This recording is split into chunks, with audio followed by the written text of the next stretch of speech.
avec yes. C'est notre moment. Dites oui aux actualités dans votre journal TV. Iksayan extra propra. Ndana tunde vidzo dezo. Fa you met beam now. Antsiray le tonga manantona anao izahay. Iara-dalana isika mitetika asanao ho vita. Indrana 643 manantona anao ny fampindramam-bola. Manolotra anao ny vaovao.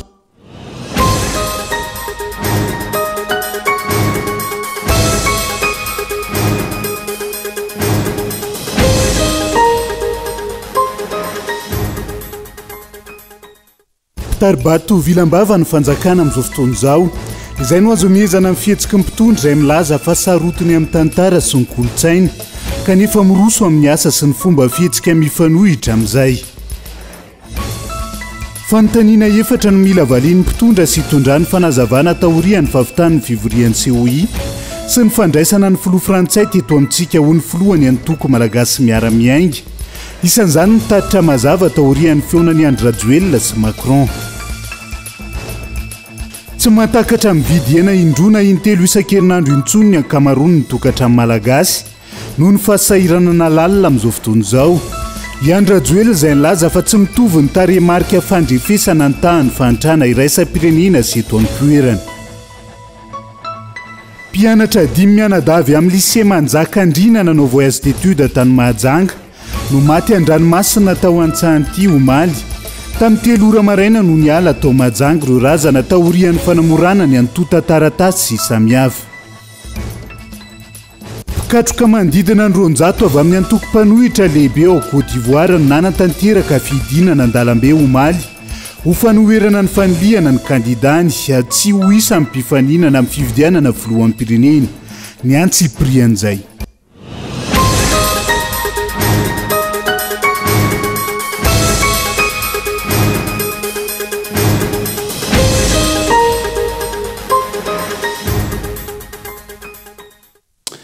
Migadondrainy amin'ny valoralina fotoanany fampalalamba vaotsika eto amin'ny fitalavitra kolo atena ny araba to amin'ny kilasy tongovavy manasanao ihany koa anaraka ny antsiprian'izay toy ny mahazatra matoa an-datsoratra avy hatrany no ndeha hanokafana ny fiarahana amin'ity alina ity. Mpitaribato vilambava izay no azo amehezana mpitondra fanjakana izay milaza fa sarotiny amin'ny tantara sy ny kolotsaina malagasy kanefa miroso amin'ny asa sy ny fomba fihetsika mifanohitra amin'izay amin'izao fotoana izay. Ankoatr'io tsy noenona ary natao tsinotsinona ihany koa ireo ray aman-dreny nanitsy sy nanoro-hevitra amin'izao fotoana izao. Matoa an-datsoratra entiny Gaëtan Andriatsilavo. Isan'ny nanamarika ny fahatongavan'ny Emmanuel Macron teto amintsika ary niteraka resabe teny anivon'ny fiarahamonina ny fitsidiany ny rovan'ny Madagasikara. Ila Frantsa izay mifamatotra ara-tantara amin'ny Madagasikara no izy nanjanaka antsika nanomboka ny taona 1979. Hatramin'ny androany tsy mbola nisy fifonana na fanonerana ireo endrika fahasimbana sy famotehana nataon'ny Ila Frantsa nandritra ireny vanim-potoana ny fanjanahantany ireny ary mbola vao eo ampandiniana izany hoy Emmanuel Macron. Fanjanahantany izay midika ho famotehana ny fiandrianan'ilay firenena voazanaka ary raha ho an'ny tetomerina natao sisy tany mihitsy ny mpanjakana valina fahatelo ka ny ambo tany ampita-dranomasina. Eo anatrehan'izany aty amin'ny taona 1924 misy milaza ho princesse nandray ny filoha frantsay sy ny aradia taminy teny amin'ny rovan'ny Madagasikara na ny rovan'ny Manjakamiadana no alalan'ny maro azy. Princesse avy aiza ary princesse niza hoy ny fanontanian'ny mpanara-baovao. Sa ve amin'ny mampanolotsain'ny tanàna amin'ny anarany TGV azy hoy ny hafa. Fantatra fa misy fikambanana sy vondronandriny eto Antananarivo izay mazava ny hoe taranaky ny mpanjaka izao na andrina izao. Misy tetiarana voasoritra sy voafaritra tsara ihany koa ary eken'ny andrina sy ireo vondrona mpandala ny tantara sy ny fomba izany. Ireo taranaka andrina izay efa nanapaka izay ho mpitarika azy taona vitsy lasa izay nisy ny teny iarana sy ny anaran'olona nivoaka no fidina sy ny fanarahana tamin'izany. Taiza ilay princesse tamin'izany dingana rehetra niarahan'ireo andrininy izany. Taiza ilay princesse tamin'ireo andrina maro naneho hevitra momba ireo endrika fanovana sy fanombana ny tantara nataon'ny mpitondra. Raha tsy ilaza fa tsy ny fametrahana Colisée teny amin'ny rova. Andrasana ny fanazavan'ny voakasika momba ity resaka princesse miparitaka amin'ny tambazotra tserasera izay nanivo ny fiarahamonina ity. Ny fanehoana ny maha princesse azy, ny tetiarana sy ny maro hafa. Amin'izay fotoana mety ato ny resabe sy ny fanehoan-kevitra ireo taranaka andrina izay sarotiny amin'ny tantara sy ny fomba ary ny kolotsaina malagasy. Ireo vondrona sy fikambanan'andriana izay manana fotom-pisainana sy ny fomba fijery mazava mahafehy ny tantara teto imerina izay sarotra ny ino fa anaiky araka sy hitondra ny filohan'ny firenena izay nanjanaka azy hoeny amin'ny ilay lapa izay manana ny lanjany sy ny asiny. Ny hevitra tsy azo no mampiazo azo hoy ny fomba fiteny ka iandrasy sampanazavana. Ity tranga ity izay sanatria tsy hoe tsy fitiavana vahiny na fankahalana frantsay fa tokony isy fetra tsy azo tokaina noho ny tantara, ny kolotsaina sy ny asina ary ny maizy azy ny firenena. Azo ny fitondram-panjakana natao ny nametraka mpitaridia matianina raha te hampafantatra ny tantara sy ny maizy azy ny rofan'ny Madagasikara. Na ihany koa ny ministry ny serasera sy ny kolotsaina no nitarika ho fanomezam-boninahitra ny vahiny ny soroana ny tranga ny teraka resabe teny anivony fiarahamonina amina raha resaka princesse toy izao. Ny mpandala ny fomba mampanao nentin-drazana, ireo taranak'andrinina, ny malagasy izay sarotiny manoloana ny endrika fanimbazimbana ny maizy azy sy ny fanovana ny tantara. I Andry Rajoelina raha teo naneo ihany koa fa sarotiny amin'ny tantara ka tokony ny fitondrana tarihany no lohalaharana amin'ny fanajana sy ny fiarovana izany tantara izany fa tsy toy izao zavatra miseho izao. Sy ilay botolo tamin'ny fametrahana Kolizea teny amin'ny rova izay tsy nakasitrahany ireo voakasika. Fehiny hatr'izay ny tondrany ny firenena, veriasina ny kolotsaina sy ny tantaram-pirenena ary indrindra ireo ray aman-dreny. Tsy nohainona, tsy nomena asina izy ireny ary nisy fotoana aza ireo ray aman-dreny nananatra, ireo ray aman-dreny nanoro lalana indray no niarany raha-matahora sy ny tsindry tahaka ireo malagasy hafa izay naneo hevitra rehetra. Ny anio vita ihany fa nahoana ny rampitso manoloana izany rehetra izany, ny tantara no itsara. Fa fanontaniana efatra lehibe no mila valian'ny mpitondra sy tondrana fanazavana taorian'ny fahavitan'ny fivorian'ny COI sy ny fandraisana ny filoha frantsay teto amintsika ho ny antoko malagasy miara-miainga tamin'ny alalan'ny filohany Ajo Andriany Anarivelo tamin'ity androany ity. Lohalaharana ny tatitra mazava taorian'ny feonan'ny Jean Rajoelina sy Macron. Eo ihany koa ny politika entina hamerenana ny nosy malagasy aty amin'ny ranomasimbe Indiana, amin'ny fahavitatena ara-tsakafo ary ny fifanarahana momba ny tetikasa volobe. Tojondrina tahiry no mitatra ny antsy prian'izay. Raha ny tokony ho izy, tokony manao valandresaka amin'ny mpanao gazety ny filohan'ny pirenena roa tonta rehefa mifarana ny fitsidiana ara-panjakana tahaka ireny, saingy tsy nisy izany. Nanamafy izany ny filohan'ny malagasy miara-miainga Ajo Andriany Anarivelo androany fa marika ny tsy fangararana ny tsy fisian'ny tatitra amin'ny mpanao gazety sy ny vahoaka malagasy rehefa vita ny feonan'ny roa tonta, satria tokony afaka mametraka fanontaniana malalaka amin'ny roa tonta ireo mpanao gazety. Fa tsy nisy ilay conférence de presse nafahan'ny mpanao gazety nametraka fanontaniana indrindra ny mpanao gazety malagasy izay mitondra ny feon'ny vahoaka malagasy ary tia fantatra ny zavatra rehetra natao tao ary ny fanarahana tao. Fa ny mpanao gazety avy any ivelany moa no nanaovan'ny filoha frantsay ataoko hoe valandresaka fa nivoaka ny mpanao gazety malagasy zany tsy mendrika ny azo an'izay valandresaka izay sy nivoaka malagasy amin'ny ankapobeny. Zay zany dia isan'ny zavatra mampalahelo ary zavatra mandringa lehibe atao anatin'ny fitsidiana iny satria tsy rariny ary sambany misy an'izany fitsidiana ara-panjakana ka tsy misy mangarahara ary tsy misy tatitra afaka hoentina mivoaka malagasy ny zavatra natao tao fa dia nilazaina fotsiny fa nisy fanaovatsonia an'izao fiaraha-miasa maro isan-karazany izao. Eto dia manaitra ny tompony andraikitra malagasy. Famerenana ny nosy malagasy ho an'ny Madagasikara ny feikevitra na ny résolution an'ny firenena mikambana tokony tanterahana fa tsy fiaraha-mitantana araka ny fanambaran'ny Macron. Ny mahavariana dia ny fanginan'ny filoham-panjakana malagasy satria ny filoha frantsay indray no nitari-dresaka mahakasika ny nosy malagasy fa tsy Andry Rajoelina. Tsy antenana ihany koa ny avitana handresy lahatra ny Frantsa raha ohatra ny fomba fiasa farany teo ireny no atao ny délégationna malagasy any an-tanin'olona. Zavatra izay zany dia hitsapa fa tena fahadisoana lehibe teo amin'ny diplomasia malagasy ny fahanginana. Zany resy tanteraka ny diplomasia malagasy androany noho ny zavatra niseho reny satria manaiky zany fa izay tian'ny frantsay no arahana fa tsy misy tsony ny ady hevitra. Tsy afaka miteny mihitsy ny mpitondra ankehitriny fa niady ho an'ny tombontsoan'ny Madagasikara raha resaka nosy malagasy ary tena voafitaka tanteraka ny malagasy amin'ireny fomba ireny ary tena diplomasia faran'izay tena ambany no nentina naseho tamin'ny tamin'ireny fotoana ireny ary nampianarin'ny Comoriana araka ny volazantsika teo ny dikan'izany atao hoe fiandrianam-pirenentsika ary mampalahelo zany raha ohatra ny fomba nitondrana azy androany tsy ny fomba fihetsika rehetrarehetra nasiona indray fitsidiana nataon'ny filoha frantsay taty dia kely ny finonko no hoe ahita voka-tsoatsika any tanin'olona eto amin'ny tanintsika ary tsika tsy mahita olazaina tiana olazaintsika any tanin'olona nasiany ajo andrenana ary velo resaka ihany koa ny tsy visin'ny resaka matotra ao anatin'ny fivoriana fa ny kisehoseho ivelany sy ny lanonana no nezanana avoaka ny fisongadinan'ny fibahanan'ny vahiny hiditra eto amin'ny fampandroana ny Madagasikara fihetsiketsehana ny bedabea fa tsisy fametrahana nyzany hoe fiandrianam-pirenena sy tombontsoan'ny Madagasikara zany raha resaka fotsiny tsika mikasika ny hoe fahafitatena ary-tsakafo aty amin'ny ranomasobe indiana dia hitantsika tamin'ireny fanambarana maro samihafa reny fa ny zavatra miseho dia hoe vonony izay hanampy anareo zany hoe ireo zany no avy eto amintsika ambolo zany saitsika no manana efa politika matipaika hoentina ampandrosoana ny fambolena eto amintsika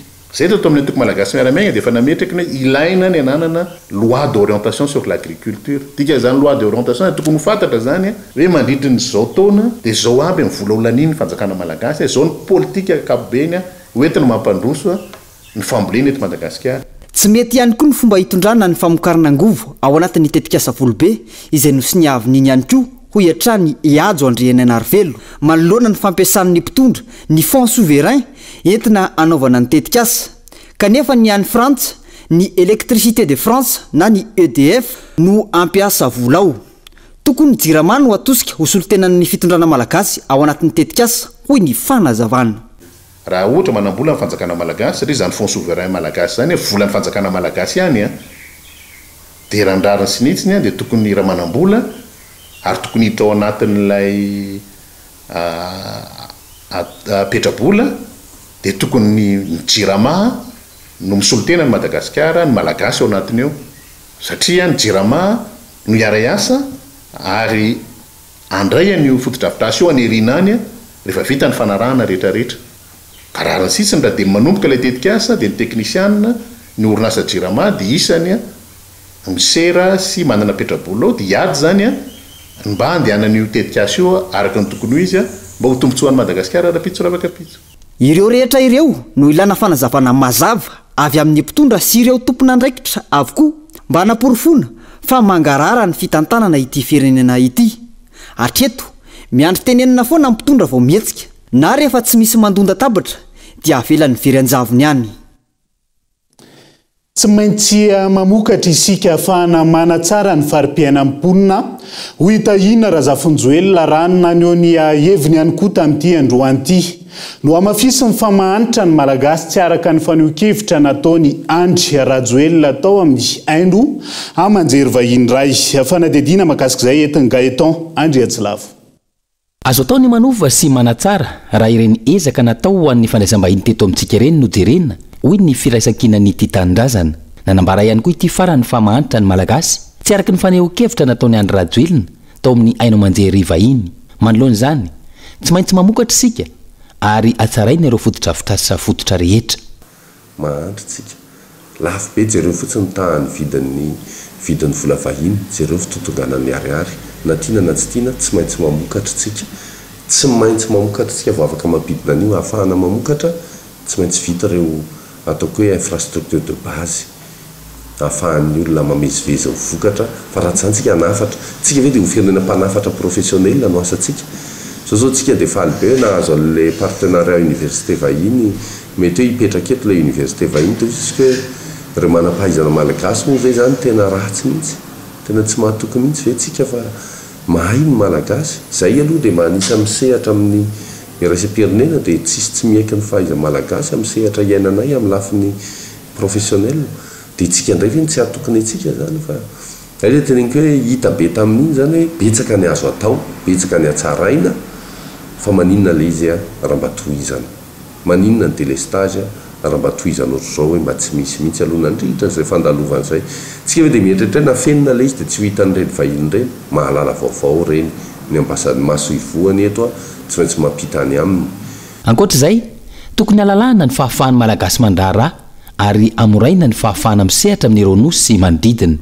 manina raha amoraina ka ny sehatra ahafahan'ny malagasy misehatra amin'ireo nosy manodidina ny resaka COI mantsika ny atonga dia mivantana be ary tsy adalan'ny filoam-pirenena frantsay no mitondra opérateur niaraka taminy inona ny tiany tenenina tsena vaovao diplomatie zany amin'izao tena lasa diplomatie agressive amin'ny lafiny tsena jereo ny amerikanina rehefa tsy misy vola idiran'ny ampidiriny ambasady anankiray dia foanany ao mozambika zao foanany fa ny antsika ny diplomatie mbola mijanona amin'ilay ambony latabatra le mifampikotikody dia mifampiresaka ekonomika ny diplomatie raha ohatra zany tsika tena hisehatra amin'ny COI io hisehatra amin'ny USAIDC sadek dia tokony mahita tsenitsika amin'io any le fahantrana tika te mahandry tsika rehefa kely no vola miditra no vola mivoaka zatra mahitsy be any ohatra tokantrano kely no vola miditra no vola mivoaka dia mahandry fa raha mba betsaka ny vola miditra no vola mivoaka betsaka ny anasa dia mandeha ho azy ny firenena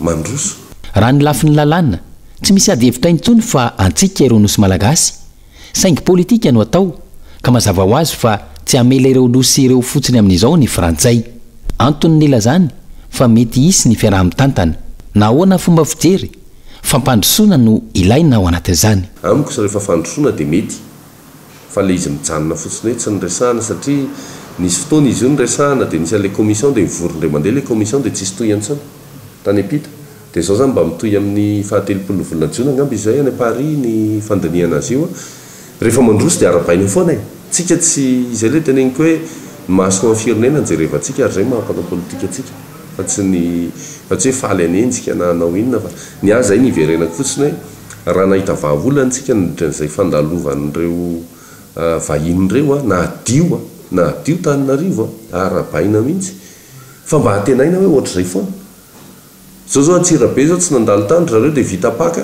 3 andro aty oriana mahalarby mbola maloto be tena mahatsiravina le tanàna dia mba mengavy re aza atao an'ny vahiny re mba ataovan'le malagasy mponeto reny fahatsarana nanamafy ny firaisan-kina ny titanindrazana fa tokony ary tsy maintsy miainga amin'ny fanatsarana ny fiainan'ny vahoaka ny fampandrosoana isan'ny manana nanjara toerana lehibe amin'izany ny fanamboarana sy ny fikojakojana ireo lalana tsy natao ho an'ny fandraisana vahiny ihany ny fanatsarana ny lalana fa tokony ho an'ny vahoaka malagasy miaina sy monina eto Madagasikara manoloana izay fandalovany filoam-pirenena frantsay Emmanuel Macron izay hatrany tsy tokony hafenina amin'ny vahoaka malagasy ny tena zava-misy marina hoy Roland Ratsiraka raha noho ny heviny ihany koa tamin'ity androanty ankoatr'izay tokony ho tazon'ny Andry Rajoelina ho azy rery ny famaritana ny atao hoe fahantrana raha ny fanazavana gaeton Andriatsilavo samy manana ny fomba famaritana ny atao hoe fahantrana fa tafahoatrany ny Andry Rajoelina hoe ireo olon-tsotra mpanao politika mba hitoekarena mpandinika ny fiarahamonina sy ny sisa i Andry Rajoelina izay sanana mafy eo mason'izao tontolo izao fa sambatra ny vahoaka malagasy tokony ho tazoniny ho azy rery ny famaritana ny fahantrana ananany hoy ny filohan'ny MTS ary tokony hiaina any ambanivohitra izy ahita ny tena zava-misy marina eto amintsika mampalahelo fa Andry Rajoelina ny teny tamin'ny TV5 Monde fa sambatra hono malagasy na dia tsisy jiro ary any ambanivohitra sambatra hono malagasy ary tsisy ozy izy ny fahantrana fa dia sambatra ny vahoaka malagasy tsara fantany Andry Rajoelina fa ny définition ny fahantrana zany dia tsy fahafahana mampiditra zaza mianatra tsy fahafahana mitsapy tena ary tsy fahafahana mampidibory anatin'izany ny 20% ny vahoaka malagasy donc n'izay définition nao any ataova aminao alefaso ny zanakao mianatra mipetraka any ambanivohitra ary tsy hianatra tsara fantatsika fa tsisy ny inauguration ny téléphérique ny antony dia tsotra atreto tsisy orinasa masa hiasa noho ny antony ara-politika fa miasa izy fa tsy maintsy misy kosa ny vidiny ticket mba ahafahany manao entretien fa ny zavatra ataon'ny Andry Rajoelina dia politika lava dia tsy misy orinasa atreto manaiky an'izay fa roa manaraka an'izany tsy ampy ny herinaratra atao ampandehanana ny téléphérique zay mahatonga n'izy tsy natao inauguration ils éparse dia za mihitsy anisan'ny teny ihany koa hoe aza mena n'io fitondrana io nils éparse raha voamenany zareo nils éparse dia mitovy amin'ny nosy sakatia mitovy amin'ny miramaro automasina zay nalainy zareo ankeriny daholo ny zavatra rehetra tsy azo ekena zany tokolasy tokovavy isan'ny olana eto amintsika ihany koa ny climat des affaires enjehina lava ireo orinasa malagasy anaovana sotasota amoronana redressement fiscal ka tsy maintsy mandoa volabe kanefa ilay orinasa tsy niasa akory noho ny olan'ny herinaratra sy ireo olana maro samihafa. dia io zany mahatonga ny firenentsika tsy mandroso na dia ny climat des affaires tsy mandeha milony tsisy olona te hanao investissement ty Madagasikara intsony satria ny herinaratra olana foana dia eo ihany koa ny resaka risoriso sy ny tsy fanajana ny lalàna zay ataon'ny fitondrana. Ka raha raisitsika fotsiny zao a nisy signature na barrage Volobe teo a satria ny EDF hiditra ao anatin'ny actionnaire ny barrage Volobe, zavatra tsara zany fa tsara fatany vahoaka malagasy ary ny vahoaka ny Tomasina efa tokony 5 taona lasany vita barrage ny Volobe fa tsy vita satria nagnino, satria ny actionnaire taloha nitsoka daholy. Ny antony io fitondrana io foana ny olana satria lozany zareo mieritreritra zavatra hafa anao zavatra hafa fa tsy mieritreritra ny tombontsoa ambony firenena malagasy sy ny vahoaka malagasy. Kanefa rehefa vita 5 taona lasa zao io barrage Volobe io afaka namorona asa tsika. Betsaka ny orinasa te ho avy ao Tomasina, betsaka ny usine te hitsangana ao Tomasina fa tsy lahara-pahamena amin'ny fitondrana zany fa izy ary mieritreritra hoe ny vahoaka malagasy tsy mila jiro mampalahelo ny zavatra tahaka zany tsy azo ekena doblasy dobovavy. Kajikajy politika no manjaka, tsy misy fitadiavana vahaolana na tsara ny fari-piainan'ny vahoaka malagasy. Ny tena olana hain'ny mpitondra ny manadio tena ka milaza fa tsy mahantra ny malagasy. Nisy fotoana aza nalaza be teto amintsika ny filazana fa maro be ireo milahatra eny amin'ny grande surface mitohana ny fifamoivoizana ka reny no ny ilazana fa tsy mahantra ny vahoaka malagasy. Tsy matakatra mividy indrona intelo isan-kerinandro intsony ankamarony ny tokatra malagasy amin'izao fotoan'izao noho ny fahasahiranana lalina raha ny fanadihadiana natao tamin'ity androan'ity. Laza kila ny Andry Rajoelina fa tsy mitombona sy tsy mitovy ny taremarika fandrefesana ny tahany fantrana iraisam-pirenena sy eto an-toerana raha ny vahiny atao amin'ny TV5 Monde Afrika Arina fitiavana no mitatitra ny fanadihadiana mikasika izay. Efa sambatra ny vahoaka malagasy na ireo tantsaha mipetraka ny ambanivohitra tsy misy jiro na dia miaina anaty fahantrana aza hoy Andry Rajoelina. Tsy mitovy hoy izy ny maridrefy andrefesana ny tahan'ny fahantrana iraisam-pirenena sy eto an-toerana fa samy manana ny mampahantra sy ny mahasambatra azy ny vahoaka ao amin'ny firenena tsirairay. Midika izany fa tsy mitombona aminy ireny taremarika navoaka ny manampahaizana eo anivony ny rafitra iraisam-pirenena toy ny banky iraisam-pirenena ireny raha io fanazavana io.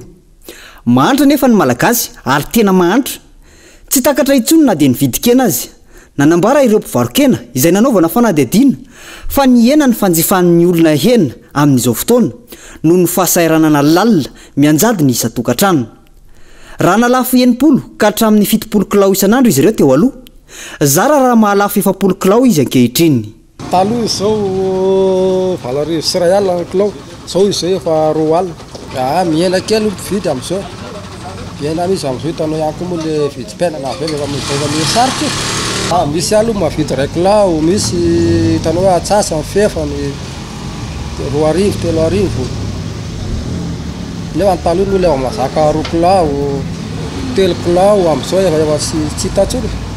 Nanamafy kila ny ireo mpividy fa tena latsaka anaty fahantrana miavosa ny tokantrano malagasy. Tsy takatry ny fari-piainan'ny malagasy intsony ny vidin'ny hena indray ao anatin'ny herinandro. Vitsy ireo mahavoavidy hena indroa na intelo ao anatin'ny herinandro iray. Mety ho indray mandeha isaky ny tapa-bolana na isam-bolana mihitsy aza ho an'ny tokantrano mareo fara-pivelomana sy any ambanivohitra. Vokatra izay tsy misy afa-tsy 12 grama isan'andro ny tahan'ny finanan'ny malagasy enomby raha toka 520 grama isan'andro no tokony ho izy araka ny fenitra ara-pahasalamana. Tena ao anatin'ny fahasahiranana lalina mihitsy amin'izao. Tsy mahavidy. Mety ataoko hoe ao anatin'ny hoe misy mety ao anatin'ny tapa-bolana ary ny sasana ohatr'izany fa satria no le fidiram-bola satria ny gasy zao dia tena miaina ao anatin'ny tena fahatrana amin'izao. Tsy takatra le izy satria vidin'ny hena tena azo lazaina hoe lafo. Le fidiram-bola le malagasy tena zara raha misy. Ninona tenen'ny mpitondra sy fialana baly etseroa. Voaporofony ny zava-misy iainana sy ny taremarika navoakan'ny banky iraisam-pirenena fa mahantra i Madagasikara. Mampalemy ny firenena malagasy eo amin'ny fifandraisana iraisam-pirenena nefa io takaitra ny fahantrana io ka lasa ararotin'ny firenena matanjaka hitadiavana tombontsoa isika hoy ny mpampianatra Pikaroka.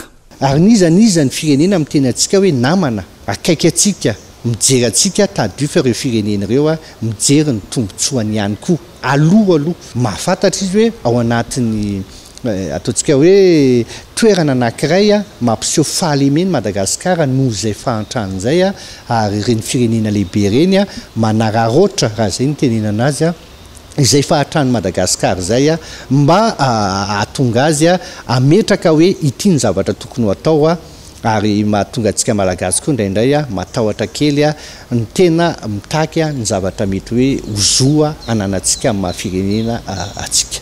Tokony ampieritreritra ny filohampirenena malagasy ireny lesona sy afatra mivavay nomeny ny filohampirenena vahiny izay filohan'ny filoha ireny eo anatrihan'ny fahantrana sy ny fahasahiana tokony ananana amin'ny fiarovana ny tombontsoany ny firenena. Dia izay ihany koa no hoentintsika miseny tao anaty doka fo vetivety iverenantsika eo ny akon'izay COIS ny fitsidiana ara-panjakana nataony Emmanuel Macron teto Madagasikara zay sy ny vaovao mahakasika an'ireo mpianatra 5 mianadahy maty an-dranomasina tany Antsahatia Mahajanga. Aza misaraka aminay ary eo anatin'ny tapany faharoa no anarahantsika ny Antsiprian zay.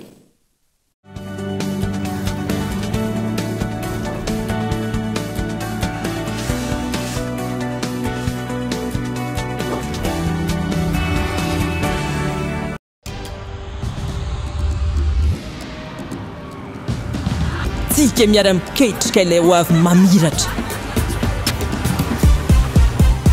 miara-manorina mamorina tsy hijanona tsony satria efa hainao fa tsika tanora no tompony.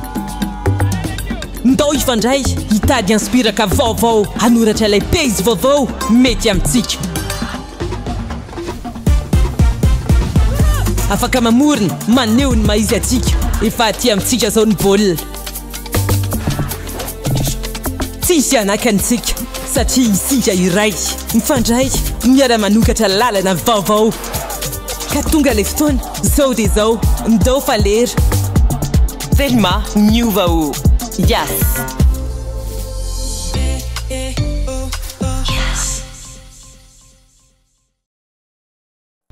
Sarobidy ny fotoana ka na ny segondra ray azy manandanja aza velo resiny rotoroto ireo fotoana mamy manokana fotoana ho anao sy ireo olona akaiky ny fonao ho anofinofinao sy ny tetikasanao miaraka amin'ny indrana 643 ao amin'ny PAMF miamora kokoa ny fiainana. Aza miasa saina fa ho karakaranay ianao antso ray dia tonga manantona anao izahay iara-dalana isika mitetikasanao ho vita. Indrana 643 manantona anao ny fampindramam-bola. Extra propre Tinarale vutsavuni Extra propre Rakalte isnu tenambuni Extra propre Akwani sabombara Extra propre Rambula sabuni yunu tenatsara Extra propre Enui Nitimis vau Atulcha uanau Tili sabunu vengana Nifiasan tena hengana Muramana lalutu Rana salamba tunga demazutu Sabunu vengani umanotazara Tashraheta tu demiala Sara kaltau Mebe amnau Refa mandem n'épicerie E iksa foot tenenri Refa mandem n'épicerie E iksa foot tenenri E iksa yune sabunu vengana fuchi Yu tena metem nira fuchi E iksa yan extra propra Ndana tunde vidzo de zao Fa yu meti be amnau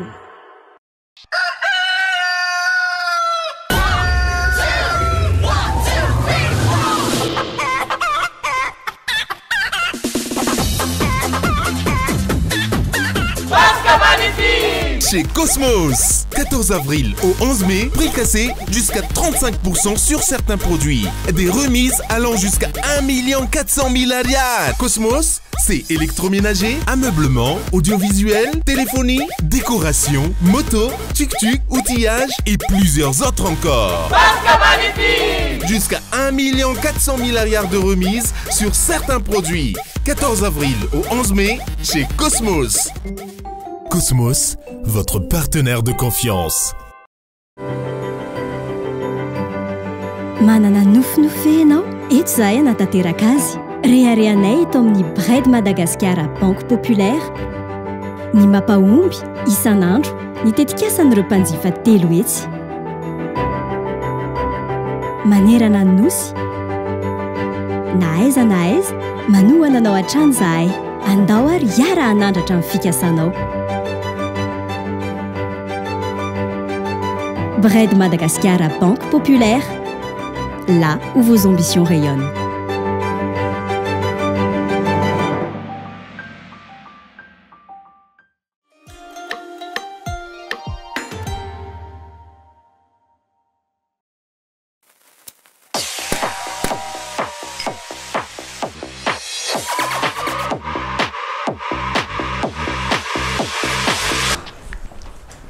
Déclasse, voilà la tasse.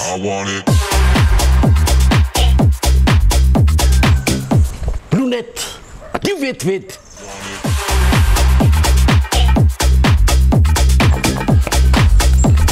Lunette, m'en a du vite.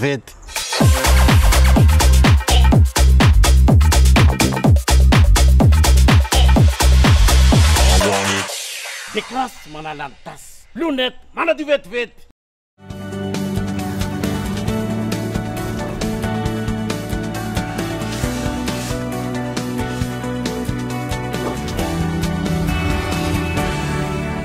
Tonga soa indray atao anatin'ny tapany faharoa amin'ny fampalalambavao amin'ity alina ity.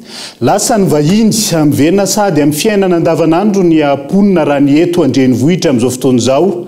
Raikitra araka izany ny fitohanana amin'ny lalana rehetra manomboka miverina ihany koa ireo mpangataka amin'ny arabe. Miverina toy ny mahazatra ihany koa ny mpivarotra amoron-dalana amin'izao fotoana izao araka ny fanadihadiana tanteriny Gabaeloa. Nanao ezaka mafy ny fitondrana.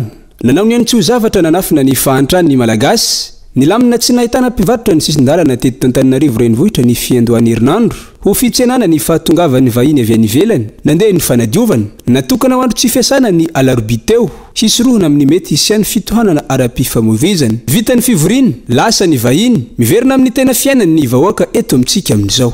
Ny olona mpivarotra rehetrarehetra moa tsy nisy mivarotra tamin'ny larobia hoe confinement filazan'ny olona tety. Tsisy mivarotra mihitsy raha tsy nanomboka laka misy zoma andro ambo azoazo satria tety aminay koa nisy municipal mandroaka ny fivarotana rehetra rofina amin'ny camion zay tsatsy. Polisy ny teny anay teto hoe tsy azo varotana satria amin'ilay hoe misy filoha-pirenena frantsay ny tonga teto amintsika dia tsy mety hivarotana. Nahazo mivarotana mahitsy. Nisy teny hoe tsy mahazo mivarotra. Lehibe an-tsena, fivondrona, teneny hoe misy le vahiny ho avy izy dia tsy afaka mivarotra. Nanomboka androany zao vao mivarotra ndraiky izay fa afaka mivarotana teto. Raha toaka nalalaka ny fifamoivoizana tamin'ny fahatongavan'ny filoha frantsay iny, io fa miverina ny fitohanana amin'izao. Saika ny lalana rehetra no nahitana an'izany androany. Ny androany tena mitohana be ny fitohanana satria maro ny fiara. Tena embouteillage be zao. Larobia laka misy aloha tena nalalaka ny arabe satria fiara sasany koa nisy sy niasa. Taxi be mpiasa mpanjakana tamin'ny larobia aloha tsy dia nisy mpandalo mihitsy fa laka misy zoma zany efa nirohatra mivarotra daholo ny vahoaka dia efa be olona. Tamin'ny larobia aloha tsisy satria le police municipal reny nanala an'izay natoritory sy teny amin'ny sisiny teny. Embouteillage aloha zany miraikitra tamin'ny larobia sy laka misy aloha malalaka zao le miverina miasa le mpiasa dia efa mety hery amin'izay. Tsy nitovy mihitsy aloha. Ankoatr'ireo, tsy navelan'ny komina Ipoitra teny amin'ny sisin-dalana ihany koa, ireo mpatory sy mpangataka amin'ny arabe nandritra ny roa andro nandalovan'ny vahiny avy eny amin'ny firenenkafa ireny. Nanomboka androany, hita eny amin'ny toerana fipetrahana izy ireo. Teo izay tamin'ny larobia sy alakamisy satria hoe tsy mahazo mivoaka fa misy filoha tonga avy any ivelany maka sahirana satria ny ao an-trano indray ary no namidiko. Satria ety fitadiavanay vola dia nefa tsy mahazo mivoaka dia ny tao an-trano no namidy. Fangatana amin'ny fandrakana tokony mba hijery an'ilay olona sahirana ety amin'ny sisiny arabe zany izy. Tena sahirana mihitsy izay satria na ny zanakay arana tsy mihinana nefa ny ankizy tsy maintsy mihinan-kanina nefa izay tsy nahazo mivoaka izay natao atzay le hoe arinany alavitra be. Mba mangataka izay mba hijerevany eny izay olona sahirana izay zao tokony hiasa satria zao hoe mpozinay dia tokony hangataka izay nefa izay tokony hiasa tsy manana asa izay dia tokony mba omeny asa izay na ohatra hoe mba omeny vola izay hivarotanay fotsiny. ankilany nitondra teny fisaorana ho an'nymponina Antananarivo ny teonivony fiadidiny tanàna ny Antananarivo renivohitra androany noho ny fanarahana ny fandamenana ho izy ireo na mirapiratra ny tanàna midika ave zany fa hitsahatra aloha ny fanadiovana eto an-drenivohitra sa hitohy hatramin'ny fandraisana ny fivoriana Sadek amin'ny volana Aogositra ho avy izao. Fa raha iverenantsika ny ompana tamin'ny fametrahana paikady hanatrarana ny tanjona momba ny fahavitantena ara-tsakafo sy ny fampandrosoana maritra ny fanambarana mamitina ny vokatra ny fiaonana tapiny komisiona ny ranomasimbe indianina andian'ny fahadimy natao teto amintsika omaly. Tafiditra anatin'izay ny fampitomboana ny lafiny arabola sy ny fanamafisana ny fitantanana maritra ireo arena voajanahary ananan'ireo firenena anatin'ny ranomasimbe indianina rina fitiavana. Nanamafy ny fanamby lehibe napetraka ny firenena mpikambana ao anatin'ny COI ahafahana mifanohana sy mametraka paikady hiatrena ny voka-dratsy ateraky ny fiovan'ny toetrandro, ny loza voajanahary, ny ady amin'ny tsy fanjary-tsakafo, ny fahasimban'ny tontolo iainana, ny olan'ny angovo sy ny rano ary ny fametrahana lamina manoloana ny fiovan'ny fifanankalozana iresa-pirenena. Tapaka fa lahara-pahamehana ny fampiroboroboana ny fitantanana maharitra ireo arena voajanahary hitsinjovana ny taranaka ho avy. Amafisina ny firaisan-kina sy ny fahaiza-manao ao anatin'ny mpikambana anatrarana ny vina ho an'ny fampandrosoana maharitra ho an'ny taona 30 apetraka ny politika mikendry ny apiakatra ny taham-pamokarana apiroboroboana ny lafin'ny toe-karena sy ny fiarah-miasa isam-paritra.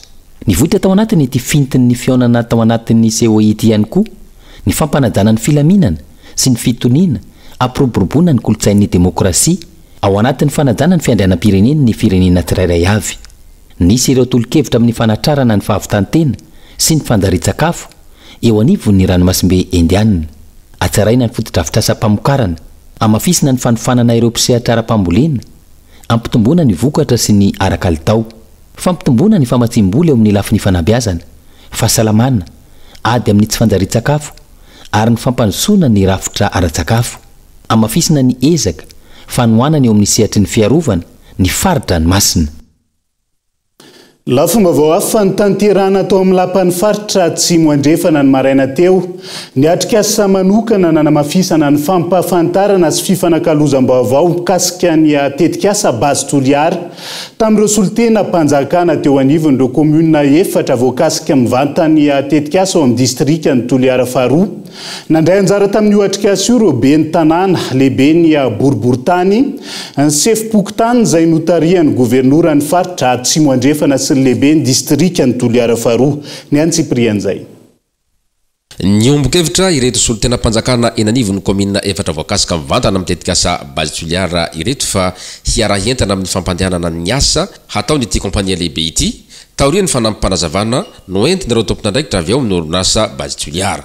Nampahafantarana teto ihany koa ireo toerana hametrahana ireo fotodrafitrasa hiasan'ny tetikasa sy ireo tombotsoa goavana hateraky ny asa fitrandrahana eo amin'ny lafin'ny ara-toe-karena sy sosialy sy ireo vola be hitobaka rehefa mandeha ny asa fitrandrahana. Fa maro ihany koa ny manilitsao makasika an'izao tetikasa Basy Toliara zao ka anisan'ny nampahafantarana manokana tamin'ity androandroany ity niaraka amin'ireo solitena Basy Toliara ny lehiben'ny fokotany izay anisan'ny eny fotony afaka manazava amin'ny vahoaka ary tsapa tamin'ny fiaonana androany fa nazava tamin'ireo lehiben'ny fokotany ny ben'ny tanàna ary lehiben'ny boriboritany ny tena votoatany sy ny andraikitra ho raisin'izany Basy Toliara zany amin'ny fampandehanana le tetikasa izay nazavana amin'ny antsipriany ary nisy ihany koa ny fampandehanana ny oronan-tsary izay manazava ny pitsipitsiny makasika an'izay tokony hatao amin'ity tetikasa Basy Toliara ty. Rehefa nanontaniana moa ireo président fokotany dia andray andraikitra amin'izay fanazavana zay tokoa satria fantatratsika amin'ny alalan'ireo réseaux sociaux sy hainao manjery ihany koa dia misy tena miteny zavatra tsy mety satria raha ny fanazavana nataon'ireo tompony andraikitra ny Basy Toliara dia mazava tokoa ny na ny eo amin'ny famindrana n'ireo lolona fasana na ny fanamboarana andalana na ny toerana asiana an'izany tetikasa zany dia nazava amin'ny antsipriany ary izay indrindra no tanjona tamin'ity fotoana androany ty ny ahafahan'ny tompony andraikitra mpanjakana aloha voalohany indrindra sy ireo président fokotany mahafantatra amin'ny akapobeany na amin'ny atsipriany mihitsy zany a lay tetikasa base toliara ahafahany ihany koa rehefa avy eo a mampita amin'ny vahoaka mba tsy siny honohonontsony amin'izany a tetikasa base toliara izany. Manana andraikitra ihany koa ireto tompon'andraikitra sisy fokotany ireto hampahafantatra ireo vahoaka iadidiany mahakasika zava-misy marina amin'ity tetikasa base toliara ity mba hanala ny ahiahin'ireo vahoaka ka tsy handairan'ny tsaho intsony. Tsy resaka mbava fotsiny no heninay ombenombeny na tsaho fandratiana any base toliara fa nandroany zany nahita fanazavana zahay velo fanazavana mahomby ary fanazavana hita maso satria nijerena tanatin'ny horonan-tsary le fanazavana ny base toliara de amizao zahay de velombo satria amizao zahay mahita koa ny vokatsoa ary tsy misy mihitsy zavatra resahana etseroa miely reny. Manaraka an'izay hisy ny fanentanana ataonay ampiarabelona tsirairay avy indrindra eny anivon'ny fokotany satria any no misy an'le fiarah-miasa fotony tsy maintsy andraindraiky zany zay sy fokotany hanatanteraka n'izany fanentanana izany. No mafisy teto fa tsy vahaolana ny fisakanana ity tetikasa base toliara ity fa ny fisitrahana ireo tombotsoa maro ao aminy no tokony ho atao amin'izao fotoana izao ho tombotsoa ny maro anisa. Araka ny fantatra 5 mianadahy ireo mpianatra avy amin'ny lycée Manjakandriana nanao voyage d'étude tany Mahajanga maty an-dranomasina tao Antsanty omaly. Namorena avokoa ny antota taratasy sy nafahan'ireo nitondra ny razana ka tamin'ny 3 ora maraina no niala tao Mahajanga ny razana. Manoloana izao nilaza ny andray fepetra ho an'ireo ilalao ranomasina ao Mahajanga ihany koa ny teo anivony OMC Boeny tamin'ity andro an'ity. Anja Robert Kolo Mahajanga. Mpianatry ny lycée Manjakandriana misy 5 mianadahy, iray vehivavy ary 4 no lehilahy no maty dobo tao anaty ranomasina Antsanty teto Mahajanga tokony tamin'ny 2 ora tolakandro ny alakamisy fa 4 ny volana aprily. Mpianatra izay tonga hanao voyage d'étude teto Mahajanga izy ireo no izao niara-mbona izao. Raha ny loharanom-baovao dia vao 15 minitra monja taorian'ny lomanosana izy ireo tao amin'ny ranomasina Antsanty no nitranga ny loza raha ny fanazavany iray tamin'ireo tompon'andraikitra nitondra azy ireo teto. Zay moa zany tompon'andraikitra mitondra mpianatra manao voyage d'étude teto Mahajanga dia anisany andeha nitsidika ny plaza Antsanty izay androany dia teo anatrehany izay zavatra izay niaraka nilomano tamin'ny mpianatra teo à peine 15 minutes na 10 minutes taoriana nahatongavanay teo anaty rano no nitranga ilay zavatra.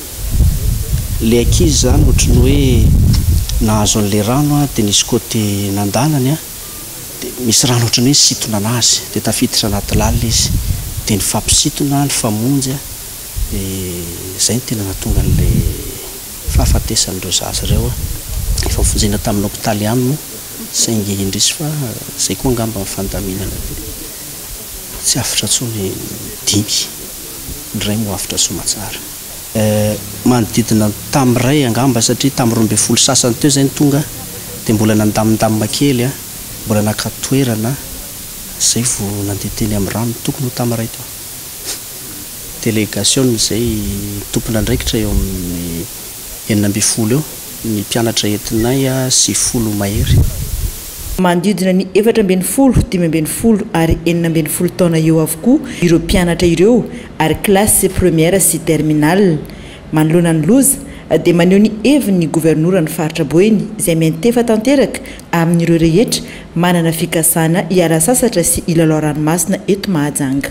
Raha ohatra ka misy mpanao voyage d'étude hiditra aty amintsika zany dia tokony manatona anay fanjakana dia izay no milaza amindreo hoe rakizy na reo encadreur mba tandremo tizy reto zavareto raha ohatra ho any amin'ny village touristique nareo azo atao mitsangatsanga fa tsy azo atao milomany raha makany amin'ny petit plage azo atao milomany fa sahala am'izao misy ohatra ny akatsepso dia fa milaza mazava hoe fady voanjony ihany na mino anao na tsy mino alao ajaina fa zay ny fady tany dia mila fampafantarinay zany an'ireo mpitsidika atsika sy zavatra ka ny mpanao voyage d'étude dia panjy mpitsidika zay fa koatrey dia azo adiny fa Mahajanga dia fa nisany toeram-pitsangatsangana ny malagasy eran'ny Madagasikara rehefa tonga ny fialan-tsasatra ka zay zany mety hoendrika ny zavatra ivoaka amin'izay OMC ho ataonay tsy ela zay fa tsy maintsy hozaraina amintsika moa zany ny zavatra tapaka rehefa vitsy zay fivoriana zay. Tokony tamin'ny 3 ora maraina teo moa no niala teto Mahajanga ny délégation avy amin'ny lycée Manjakandriana no nitodido niazo ny faritra Nalamanga niaraka amin'ny vata misy ny nofo mangatsika ny izy mianadahy izay nindosy ny fahafatesana dobo tao amin'ny ranomasiny Antsanty Mahajanga.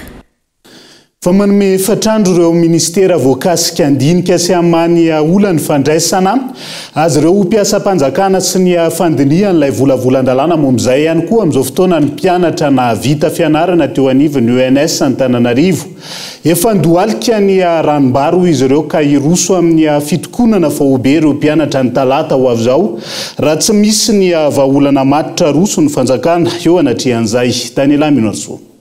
Efa nanomboka ny volana novambra 2024 no niadohan'ny recrutement 10e vague ireo mpianatra izay navita fianarana teo anivon'ny UNS manerana ny Madagasikara saingy hatramin'izao mbola tsy nisy izay fandraisana ho mpiasa-panjakana izay hatramin'ny androandra ny fanazavana.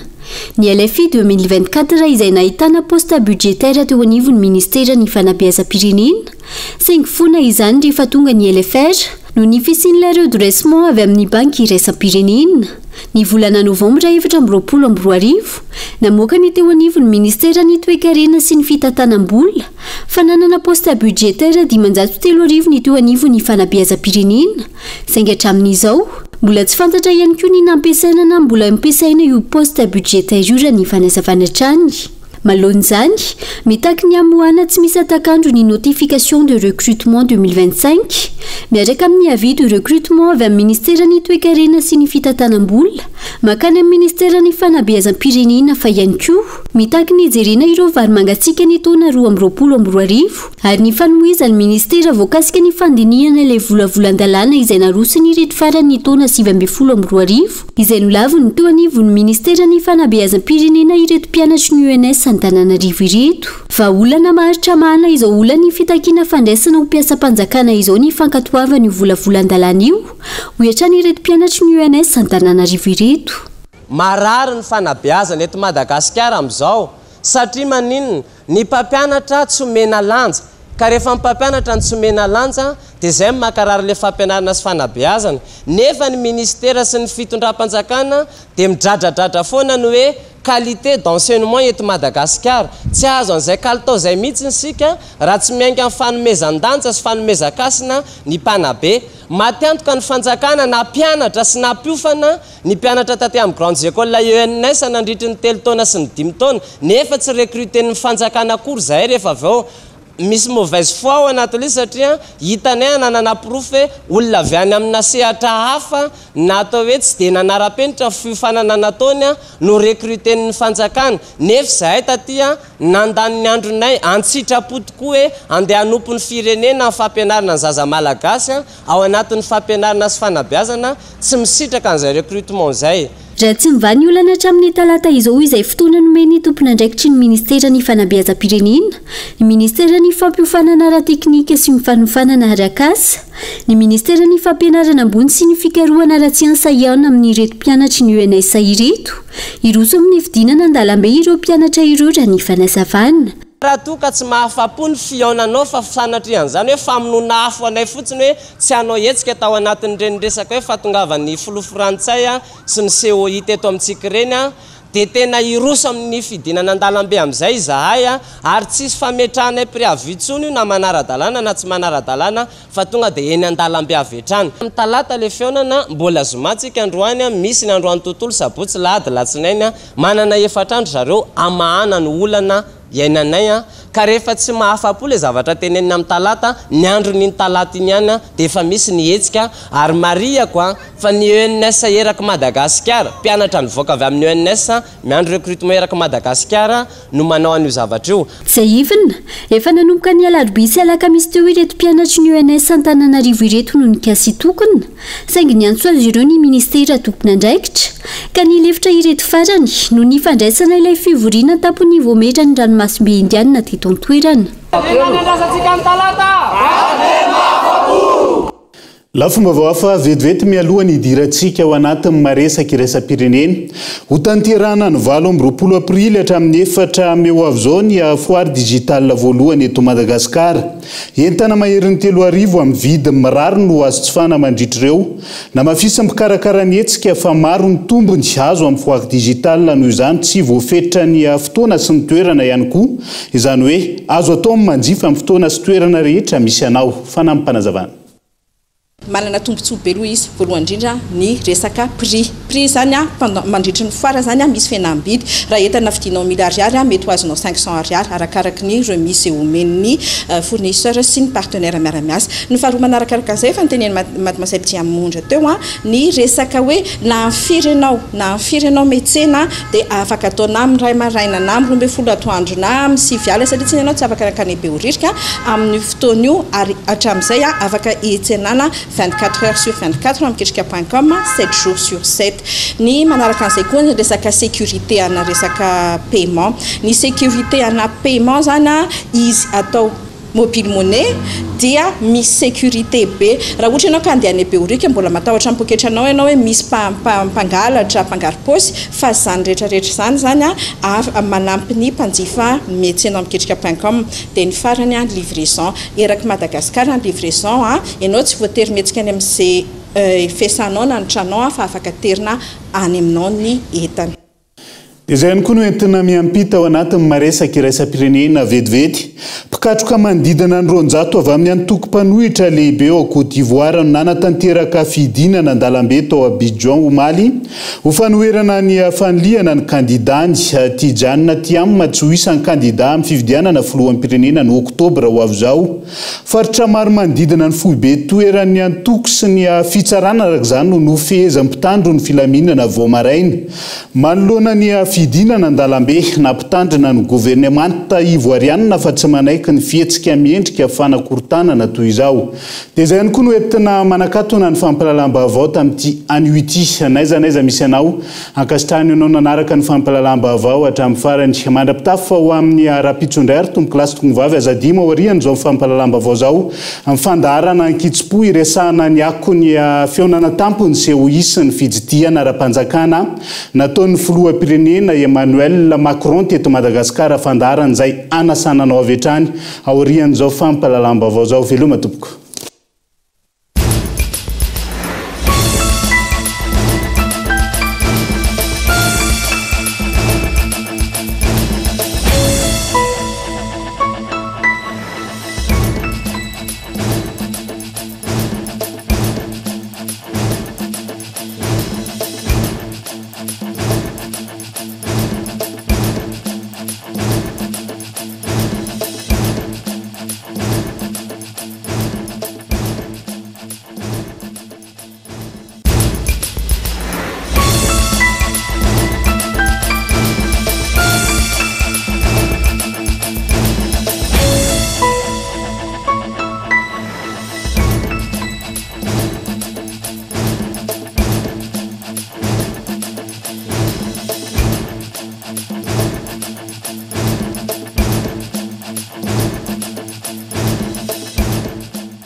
Ray dia tonga manantona anao izahay iara-dalana isika mitetika asanao ho vita indrana 643 manantona anao ny fampindramam-bola. Vous a présenté ny vavao X ihany ny extra propre ndana tonde mividy zao dia zao fa io mety be aminao. Avec Yes, c'est notre moment. Dites oui aux actualités dans votre journal TV.